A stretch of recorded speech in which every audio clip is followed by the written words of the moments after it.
তাদের মধ্যে কোনো ধরনের অনুতাপ নাই। তারা যে এত অন্যায় করেছে, এত মানুষ হত্যা করেছে, এত মানুষের জীবন নিয়েছে, পঙ্গু করেছে, এত ক্ষতি করেছে এবং বিশেষ করে এই দেশের কোটি কোটি টাকা পাচার করে নিয়ে গেছে, তাদের মধ্যে কোনো অনুতাপ নাই। তারা কিন্তু জোর গলায় বলছে দেশের মানুষ তাদের প্রতি অবিচার করেছে। তো এই বিবেক যখন মানুষের হারিয়ে যায় তখন কিন্তু মানুষ আর মানুষ থাকে না, তারা পশুর সমতুল্য হয়ে যায়। আমাদের সবচেয়ে বড় দায়িত্ব হলো বিতাড়িত ফ্যাসিজমের বিরুদ্ধে ইস্পাত কঠিন ঐক্য নিয়ে জাতীয় স্বার্থে এক থাকা।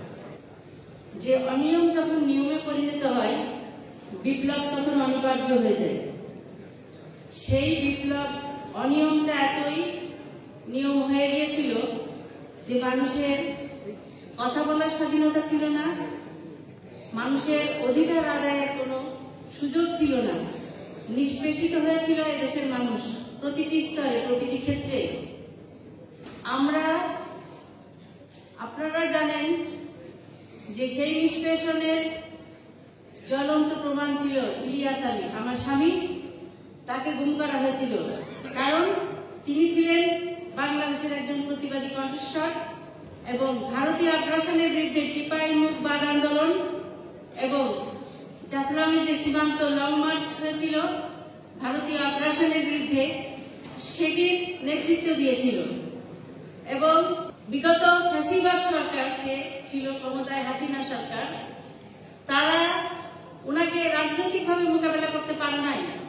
সে কারণে তারা তাদের ক্ষমতাকে স্থায়ী করার জন্য, তাদের ক্ষমতাকে দীর্ঘস্থায়ী করার জন্য ইলিয়াস আলীকে এবং এরকম আরো অনেক নেতাদেরকে গুম করেছিল, যাতে তারা কথা বলতে না পারে, আন্দোলন করতে না পারে সরকারের বিরুদ্ধে। কিন্তু সবকিছুর একটা শেষ আছে, পরিণতি আছে। আর সেই পরিণতি যখন আমাদের দেশের প্রতিটা মানুষ যখন এই অত্যাচারে অতিষ্ঠ হয়েছিল, তখনই কিন্তু এই বিপ্লবটা ঘটেছে। এটা কিন্তু খুব যে পরিকল্পিত ছিল সেটাও বলা যায় না।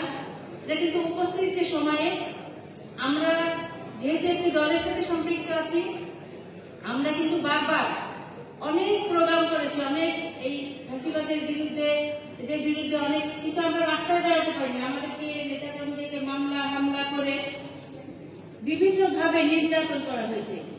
আমরা যখন বিগত যে ইলেকশন হওয়ার কথা ছিল 24 সালে, সেই ইলেকশনের আগে আমাদের একটি প্রোগ্রাম ঢাকায় হয়েছিল, বড় একটি সমাবেশ। সেই সমাবেশে কিভাবে লাঠিপেটা এবং এখানে গুলাগুলি এবং বোমাবর্ষণ শুরু করে সবকিছু বিগত সরকার করেছিল, তাদের ক্ষমতাকে আরেকবার তাদের সামনে যাতে আমরা নির্বাচনে অংশ নিতে না পারি বা একটি ভালো সুষ্ঠু নির্বাচন হয় সেটা যাতে না হতে পারে, তাদের ক্ষমতাকে কুক্ষিগত করে রাখার জন্য তারা সেটা করেছিল। তো মানুষের সেই ক্ষোভে বহিঃপ্রকাশ, যখন আমরা কোনো রাজনৈতিক প্ল্যাটফর্মে আমরা আসলে রাস্তায় দাঁড়াতে পারছিলাম না, তখন যখন বৈষম্য বিরোধী ছাত্র আন্দোলন একটি প্ল্যাটফর্ম যখন দাঁড়ালো রাস্তায়, তখন তাকে সমর্থন দিয়েছিল দেশের হাজারো লক্ষ কোটি মানুষ এবং তাতে সামিল হয়েছিল। এবং সেটাই আমরা যেহেতু একতাবদ্ধ হতে পেরেছিলাম সবাই, তো সেদিন কিন্তু সেই আন্দোলনে আমার যে ছোট একটি মেয়ে আছে, সেও কিন্তু সেখানে অংশগ্রহণ করেছিল। তো এখানে কোনো দল বা কোনো কারণ একার বিশেষ কৃতিত্ব নয়, সামনের সারিতে ছিল যারা এই বৈষম্য বিরোধী ছাত্র আন্দোলনের মধ্যে আমাদের অনেক সন্তানেরও আছে, আমাদের অনেক, আমরা যারা রাজনীতি করি আমাদের অনেক সন্তানও সেখানে ছিল। তো এই কৃতিত্ব সবার, যখন আমরা জাতি হিসাবে কোনো ইস্যুতে ঐক্যবদ্ধ হব, এটাই প্রমাণ করেছে, তখন আমরা সেই আন্দোলনে অবশ্যই আমাদের সফলতা আসবে। কিন্তু আমাদের মধ্যে যদি ভেদাভেদ থাকে তাহলে কিন্তু আমরা সফলতা অর্জন করতে পারবো না।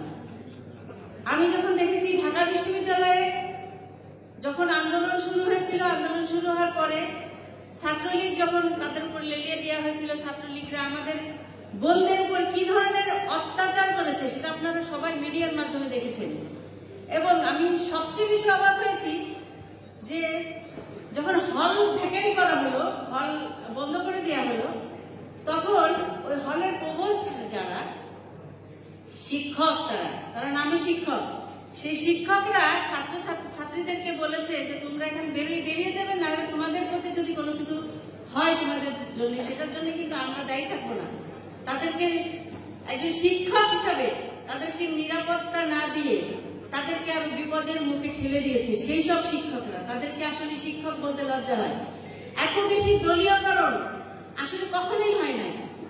এত দলীয়করণ, আমরা মানুষ হিসাবে আমাদের মতামত থাকবে, আমরা কোনো দলের প্রতি আমাদের দুর্বলতা অথবা আমাদের সেই মতাদর্শে আমরা থাকতে পারি, কিন্তু একজন শিক্ষক ছাত্রের সম্পর্ক হওয়া উচিত সেটা হলো অভিভাবক এবং তার সন্তান তুল্য।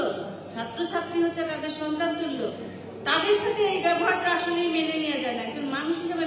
মানে ওদের মধ্যে কোনো বিবেক ছিল না, ন্যায় অন্যায় বোধ ছিল না। যারা আওয়ামী লীগ করেছে, যারা স্বৈরাচারের দোষর ছিল, তাদের মধ্যে কোনো ন্যায় নীতি নেই, তাদের মধ্যে কোনো ন্যায়কে ন্যায় বলা বা অন্যায়কে অন্যায় বলার মতো তাদের কোনো ধরনের তাদের বিবেক সেইটুকু ছিল না। আপনারা দেখেছেন যে এখন তারা পালিয়ে গিয়ে বিভিন্ন সময় যে মিডিয়ার মাধ্যমে যে বক্তব্যগুলো দিচ্ছে, সেটাতে তাদের মধ্যে কোনো ধরনের অনুতাপ নাই। তারা যে এত অন্যায় করেছে, এত মানুষ হত্যা করেছে, এত মানুষের জীবন নিয়েছে, পঙ্গু করেছে, এত ক্ষতি করেছে এবং বিশেষ করে এই দেশের কোটি কোটি টাকা পাচার করে নিয়ে গেছে, তাদের মধ্যে কোনো অনুতাপ নাই। তারা কিন্তু জোর গলায় বলছে দেশের মানুষ তাদের প্রতি অবিচার করেছে। তো এই বিবেক যখন মানুষের হারিয়ে যায়, তখন কিন্তু মানুষ আর মানুষ থাকে না, তারা পশুর সমতুল্য হয়ে যায়। তো আমি একটি কথা এখানে বলতে চাই, আজকে যারা ছাত্র, তারা ভবিষ্যতে আগামী দিনে দেশের নেতৃত্ব দিবে। সেই নেতৃত্বের জায়গায় আমরা যে যে দলই করি না কেন, যে দলের অনুসারী হয় না কেন, আমাদের বিবেক যেন জাগ্রত থাকে।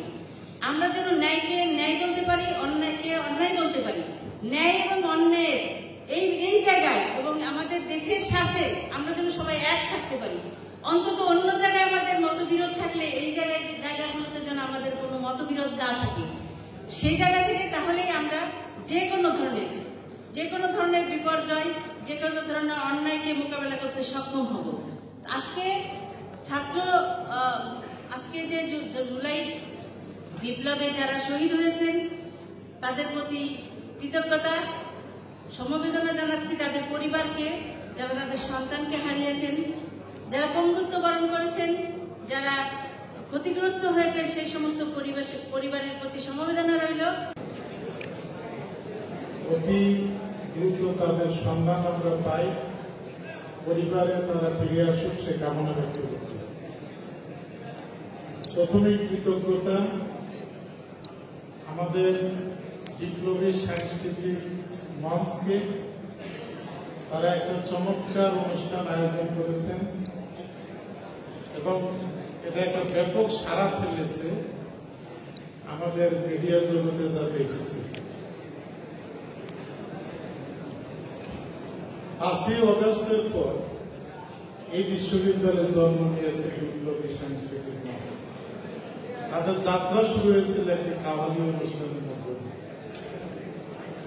আমি নিজেকে সৌভাগ্যবান মনে করি যে ওই অনুষ্ঠানে আমার বক্তব্য দেওয়ার সুযোগ ছিল এবং আমি উপস্থিত থেকে পুরো অনুষ্ঠানটা উপভোগ করেছি। আমি অন্যান্য বক্তাদের সুর ধরেই বলছি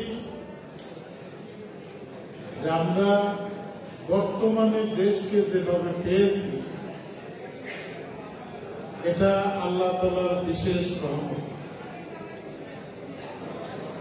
এই রহমতটা এসছে যাদের মাধ্যমে, তাদেরকে আমরা চিনি বিপ্লবী বৈষম্য বিরোধী ছাত্র আন্দোলন হিসেবে।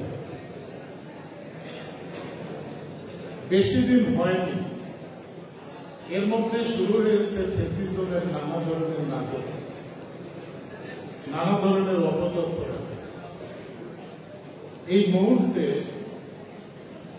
আমি ম্যাডামের সুর ধরে বলছি, আমাদের সবচেয়ে বড় দায়িত্ব হল বিতাড়িত ফ্যাসিজমের বিরুদ্ধে ইস্পাত কঠিন ঐক্য নিয়ে জাতীয় স্বার্থে এক থাকা। যে সকল বিষয়ে মত পার্থক্য দেখতে পাচ্ছি, কিছু কিছু ভিন্নতা পরিলক্ষিত হচ্ছে, আমি মনে করি বৃহত্তর স্বার্থে, জাতীয় স্বার্থে আমরা যত একতাবদ্ধ হব, এই বিষয়গুলো দ্রুত তত সমাধান হবে। আমি এই বিশ্ববিদ্যালয়ের শিক্ষার্থীদের উদ্দেশ্যে বলি,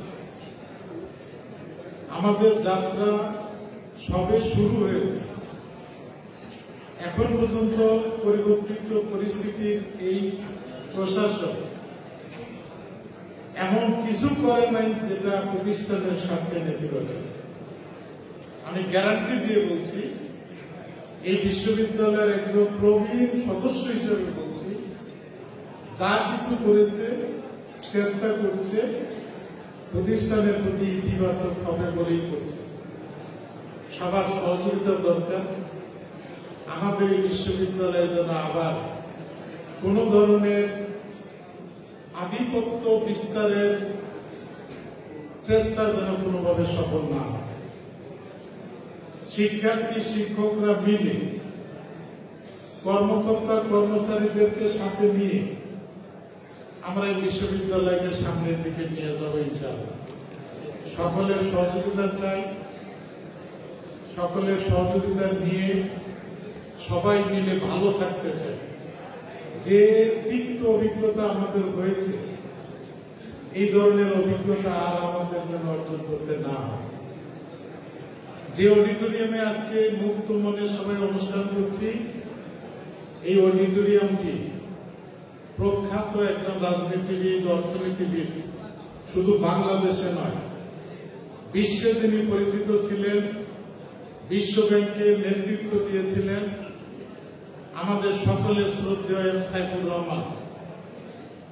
উনি এই অডিটোরিয়াম যেদিন উদ্বোধন করেন, ওনার একটা প্রত্যাশা ছিল, খাবার টেবিলে বসে আমাকে বলছিলেন যে বিশ্ববিদ্যালয়ের নবীনরা যখন আসবে, ওই রকম একটা নবীনবরণ অনুষ্ঠানে আমি অতিথি হিসাবে আসতে চাই। উনি আসতে পারেন নাই, উনি আমাদের মাঝে নাই। আমি ওনার জন্য দোয়া করছি, আল্লাহ যেন ওনাকে উচ্চ মাকাম দান করেন, ওনার ভুল ত্রুটি ক্ষমা করেন এবং বেহেশত নসিব করেন। একই সাথে আজও আমরা আশায় বুক পেতে আছি, এই অডিটোরিয়াম সহ বিশ্ববিদ্যালয়ের অতি সংকটাপন্ন একটা পরিস্থিতিতে খুব দ্রুততম সময়ের মধ্যে সিলেটের রাজনৈতিক অঙ্গনে যিনি সবার মাঝে পাইনিয়ার ব্যক্তিত্ব হিসাবে, সংগঠক হিসাবে পরিচিত ছিলেন, উনি বিশ্ববিদ্যালয়ের বর্তমানে প্রধান প্রকৌশলী এবং আমাকে ডেকে নিয়ে সিলেট সার্কিট হাউসে দিদেন অর্থমন্ত্রীকে বলছিলেন যে শাহজালাল বিজ্ঞান ও প্রযুক্তি বিশ্ববিদ্যালয় আপনি খুব কম সময়ের মধ্যে একটা বাজেট দান করেন, না হলে বিশ্ববিদ্যালয়টা ভালোভাবে চলতে পারবে। আমি সেই ইলিয়াস আলী, এখনো ঘুম আছেন, আমরা সঠিক তথ্য জানি না, তার জন্য দোয়া করছি। কেন? যে ওনাদের এই বিশ্ববিদ্যালয় ওনাদের প্রত্যেকের কাছে একটা অনন্য প্রতিষ্ঠান হিসাবে, গর্বের প্রতিষ্ঠান হিসাবে ছিল। এই বিশ্ববিদ্যালয় পরিবারের একজন প্রবীণ সদস্য হিসাবে আমি যেটা প্রত্যক্ষ করেছি, এই পরিবারের পক্ষ থেকে ওনার জন্য দোয়া করছি। আল্লাহ আমাদেরকে ভালো রাখুন, এই দেশটা যাতে সমৃদ্ধ হয়।